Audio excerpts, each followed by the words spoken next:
نحمده ونصلي على رسوله الكريم أما بعد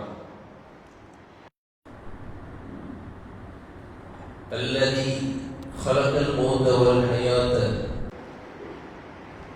الله رب العالمين மௌத்தையும் ஹயாத்தையும் அவன்தான் படைத்தான்.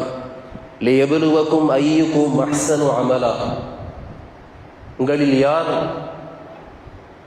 அழகிய முறையில் நடந்து கொள்கிறார்கள் என்று சோதிப்பதற்காக வேண்டி அல்லாஹ் படைத்ததாக சொல்கிறான்.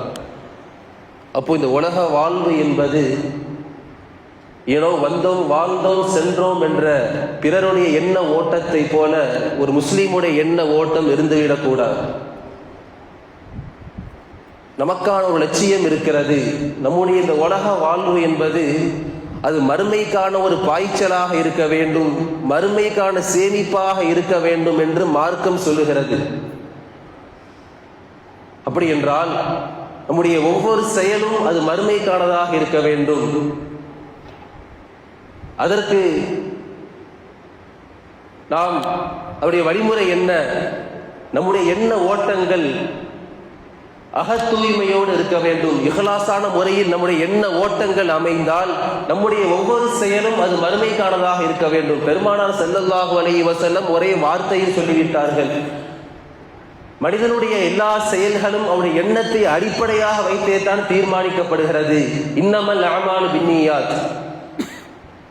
நம்முடைய எண்ணங்கள் சீராகின்ற பொழுது செயல்களும் அது மறுமைக்கானதாக மாறிவிடுகிறது. அதிலே குறைவு ஏற்படுமையானால் நாம் மறுமையிலே நஷ்டவாளிகளாக நாம் மாறுகிறோம். மான் பின் யஸீத் என்ற ஒரு நபித்தோழர் மஸ்ஜிது நபவிக்கு சென்று சதகா செய்யும் எண்ணத்தோடு சில தீனார்களை பள்ளியில் ஓரமாக வைத்துவிட்டு வந்து விடுகிறார்.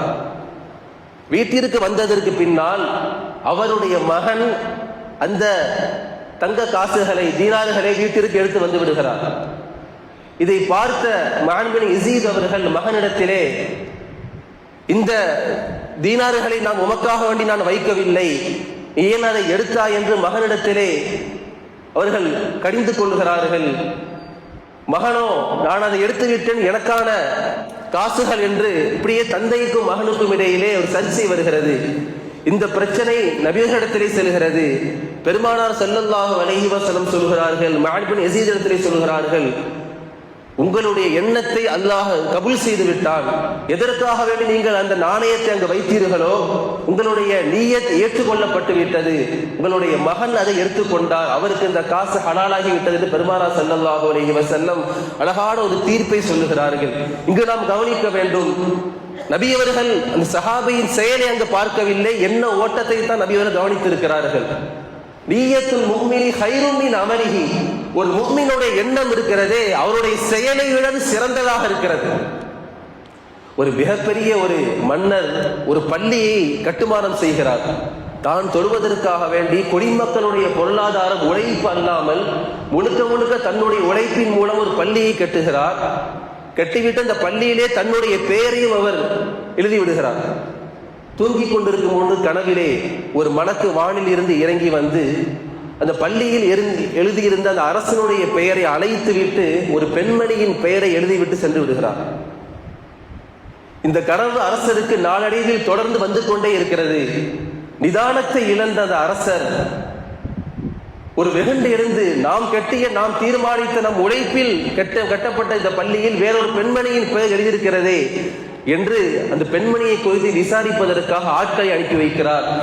இறுதியில் அந்த பெண்மணி அந்த அரசவைக்கு அழைத்து வரப்படுகிறார். அவர் வயதான ஒரு மூதாட்டி. அந்த பெண்மணி அரசர் இந்த பெண்ணிடத்திலே, இந்த பள்ளிக்காக நீங்கள் ஏதாவது செய்ததுண்டா என்று கேட்ட பொழுது அந்த பெண்மணி, நான் எந்த ஒரு உழைப்பையும் தரவில்லை, எந்த ஒரு பொருளாதாரத்தையும் இந்த பள்ளிக்காக நான் கொடுக்கவில்லை என்று அந்த பெண்மணி சொன்ன பொழுது அரசருக்கு ஒன்றும் விளங்கவில்லை. ஒரு ஆச்சரியமாக இருந்தது. இறுதியில் விசாரித்த பொழுது இந்த பெண்மணி இறுதியாக வார்த்தை சொன்னார், இந்த பள்ளியின் கட்டுமானத்திற்காக கழுதையின் மேல் கற்களை சுமந்து சென்றார்கள். அப்பொழுது இந்த கழுதைகள் தாகத்தால் தளர்ந்து போனதை நான் பார்த்து அதற்கு நான் தண்ணீர் புகட்டினேன், நான் செய்தது ஒரு சிறிய காரியம்தான் என்று சொன்ன பொழுது அரசர் வெட்கி தலை குனிந்த விஷயத்தை சொன்னார். நீர் செய்தது ஒரு சிறிய ஒரு செயல்தான். அல்லாஹுடைய பொருத்தத்தை நாடி அந்த செயலை நீங்கள் செய்தீர்கள்.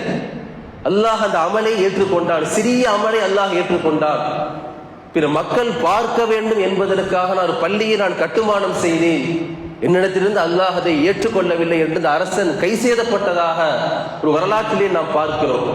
பெருமானார் ஸல்லல்லாஹு அலைஹி வஸல்லம் அவர்கள் அழகாக சொல்லுவார்கள், இன்னல்லாஹ லா யன்துரு இலா சுவரிக்கும் வ இலா அமாலிக்கும்.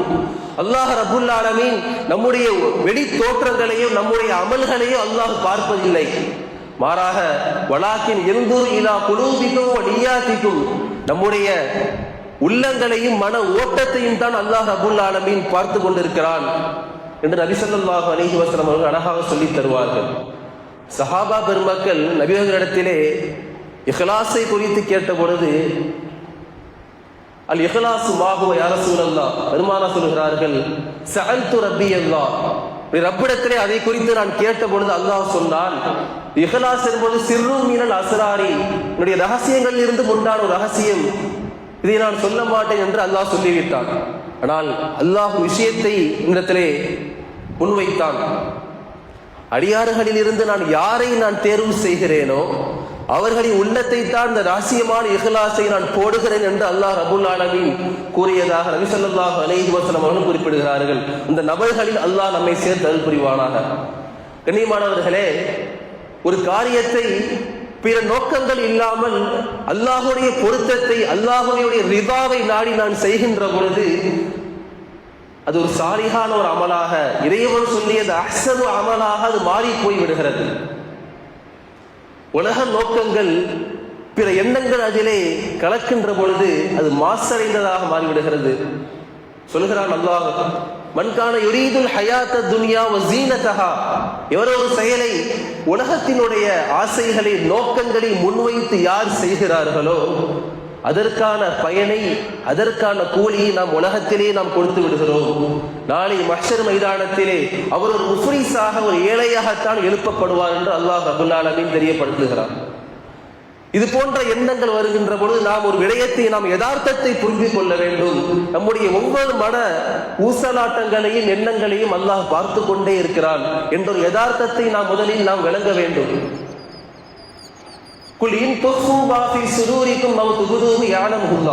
நீங்கள் உள்ளத்திலே மறைத்து செய்தாலும் சரி, நீங்கள் வெளிப்படுத்தினாலும் சரி, அல்லாஹ் அதை அறிந்து கொண்டிருக்கிறான் என்று நபியே நீங்கள் மக்களிடத்திலே சொல்லுங்கள் என்று அல்லாஹ் சொல்கிறார்.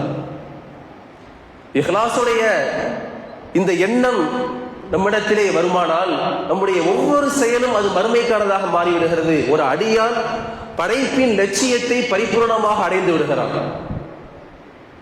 ஆகவே இது போன்ற எண்ணங்களை நமக்குள் நாம் கொண்டு வர வேண்டும். சையதுனா ஸின்னூன் ரஹ்மத்துல்லாஹி அலைஹி அவர்கள் விஷயத்தை பதிவு செய்கிறார்கள். முதலில் ஒரு எண்ணத்தை நாம் உள்வாங்க வேண்டும். பிறர் நம்மை புகழ்கின்ற பொழுதும் சரி, பிறர் நம்மை விமர்சனங்கள் செய்கின்ற பொழுதும் சரி, அதை நாம் ஒன்றாகவே நாம் கருத வேண்டும். புகழ்ந்தால் சந்தோஷத்தில் மூழ்கி விடாமல், விமர்சனங்கள் செய்கின்ற பொழுது, இகழ்கின்ற பொழுது நாம் வருத்தத்தில் மூழ்கி விடாமல், சமமான நிலையிலே அதை நாம் எதிர்கொள்கின்ற பொழுது, அந்த ஒரு மன வலிமை நமக்கு வருகின்ற பொழுது இஹ்லாஸுடைய அடையாளம் நம் உள்ளத்திலே வந்துவிடும் என்பதாக சையதுனா ஸின்னூன் ரஹ்மத்துல்லாஹி அலைஹி அவர்கள் சொல்லித் தருகிறார்கள்.